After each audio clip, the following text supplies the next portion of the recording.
বিশ্বাস করো সোনিয়া, ফেসবুকে প্রথম যেদিন তোমাকে দেখেছি সেই দিনই আমি তোমার প্রেমে পড়ে গেছি।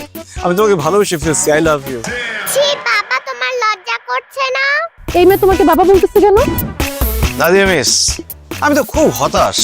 আপনি আমার মেয়েকে পড়ানোর জন্য প্রত্যেক মাসে কতগুলো করে টাকা নেন। আপনার বেদ কোথায়? বেদ ছাড়া কি পড়ানো সম্ভব? স্যার আমাকে বাঁচান। তুই বাচ্চা মেয়েটাকে কিডন্যাপ করে নিয়ে যাচ্ছিস? স্যার বিশ্বাস করে না, আমি ওকে কিডন্যাপ করতে যাবো কেন? ও আমার মেয়ে। না না স্যার, আমি ওনার মেয়ে না। মা নাই, এখন কোনো মেয়ের সাথে কেন আমাকে তুমি কথা বলতে দাও না? তোমার নতুন মা লাগবে না? না, আমার আর মা লাগবে না। তুমি সারা জীবন আমার সিঙ্গেল ফাদারই হয়ে থাকবে। যতই আশা করো তুমি মনে মনে, সে আশা হবে না পূরণ। আজকে থেকে তুমি আমার মোবাইল ধরবে না, টিভি দেখা বন্ধ। তোমার বাবা তোমার উপর এত রেগে আছে কেন? মা মরা মেয়েটা আমার না খেতে খেতে অসুস্থ হয়ে যাবে, তাকে কে দেখবে?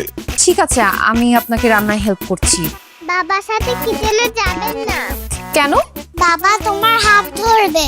আমি আপনার মেয়ের টিচার, আমাকে নিয়ে আপনি এসব ভাবেন? ছি। সিঙ্গেল ফাদার থেকে যাবে তুমি, সিঙ্গেল ফাদার।